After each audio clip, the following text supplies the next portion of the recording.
Good evening to all of you.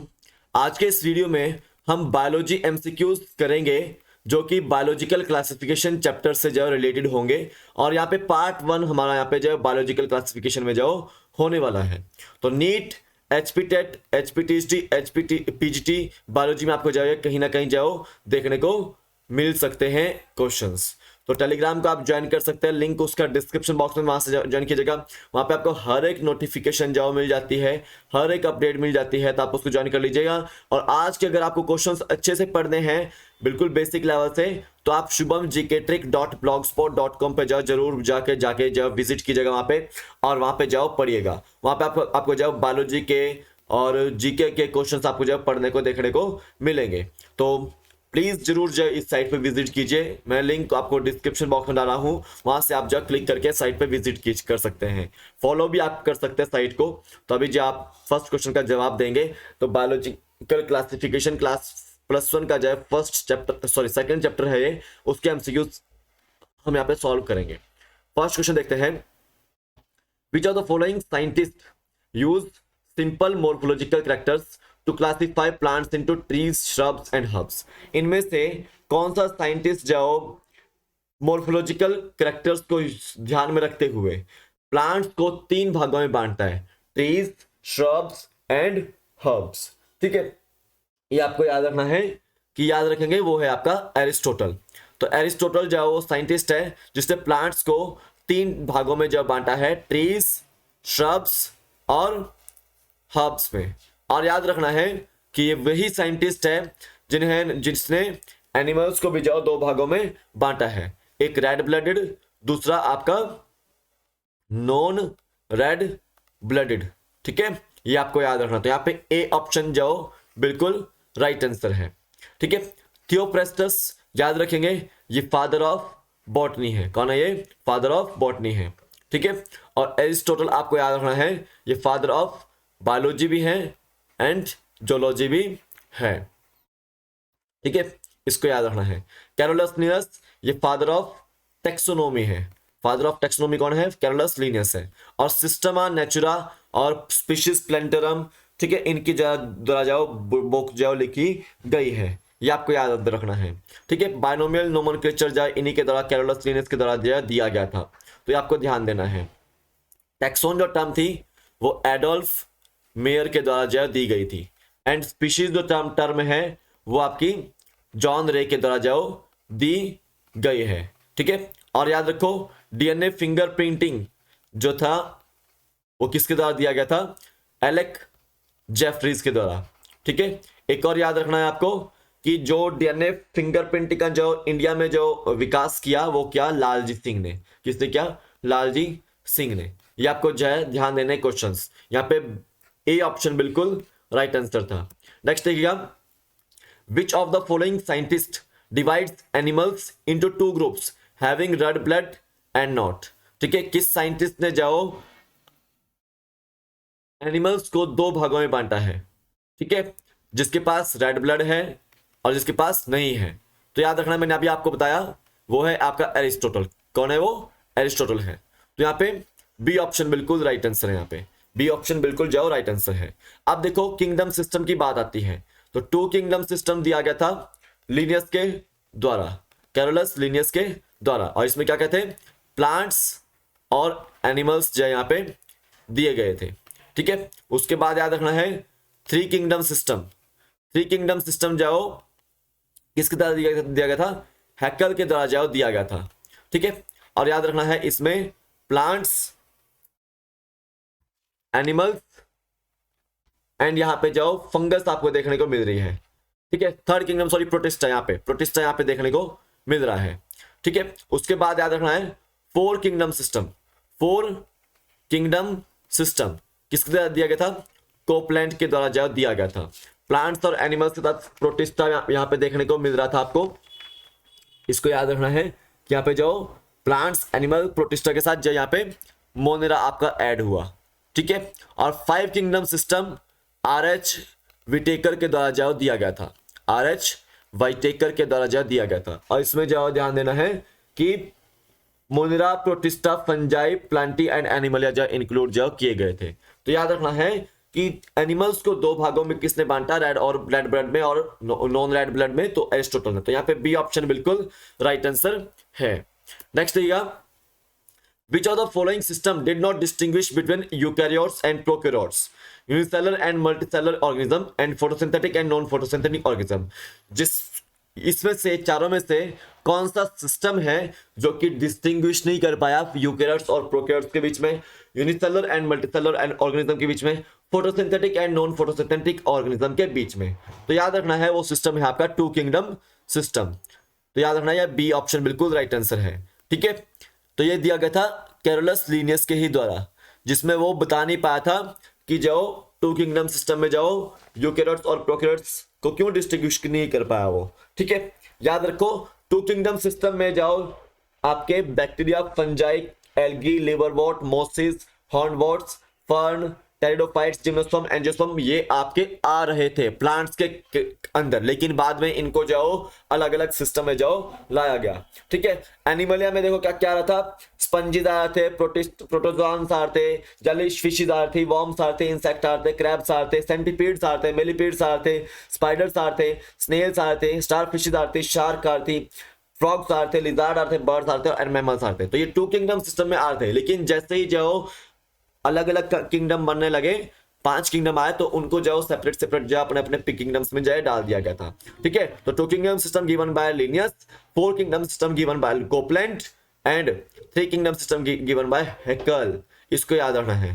तो यहाँ पे बी ऑप्शन बिल्कुल राइट आंसर है। नेक्स्ट देखिए, which of the following statement is correct? इनमें से कौन सी स्टेटमेंट जाओ करेक्ट है? तो देखिए, fungi is a photosynthetic organism, no, ये आपका नॉन फोटोसिंथेटिक है। कैसा है वो? नॉन फोटोसिंथेटिक है। ठीक है, अब देखिए, ग्रीन एल्गा इज फोटोसिंथेटिक और नॉन फोटोसिंथेटिक, तो याद रखना है वो नॉन फोटोसिंथेटिक नहीं है, वो फोटोसिंथेटिक है। तो green alga is non photosynthetic, ये स्टेटमेंट भी गलत है, ये स्टेटमेंट भी गलत है, तो ये भी गलत हो जाएगी। ठीक है, तो two kingdom system found inadequate due to some reason related to organism.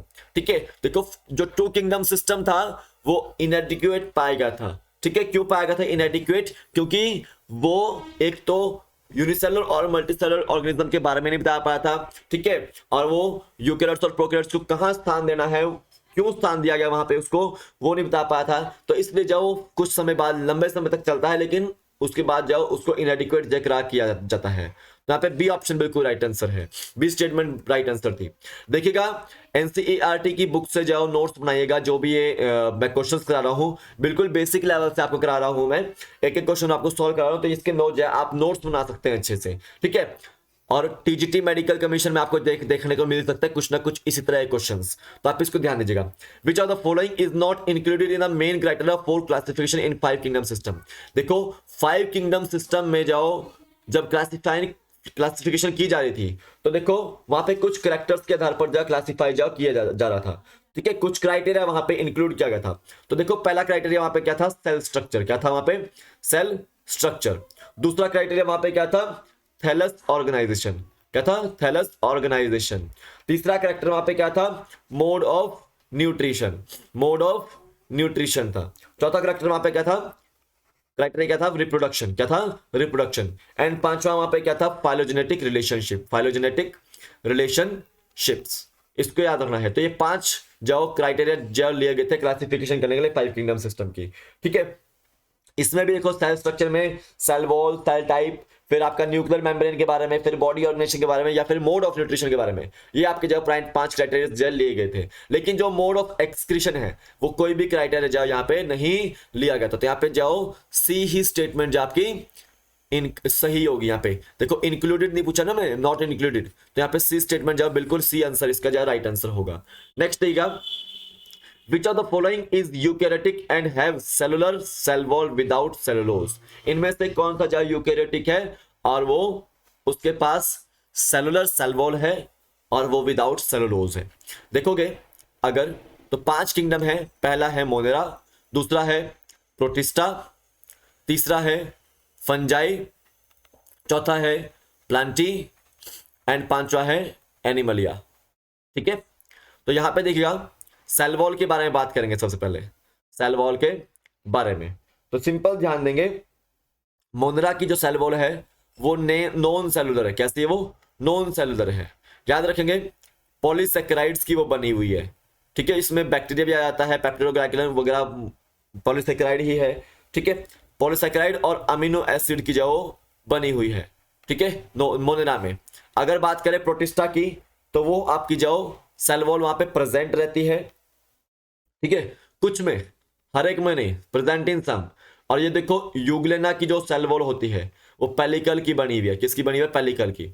उसी तरह से याद रखो फंगस, तो याद रखो कि यहां पर ये यूकैरियोटिक भी है, यहां पे सेलुलर सेल वॉल है और वो विदाउट सेलुलोज है। कैसे है वो, विदाउट सेलुलोज है।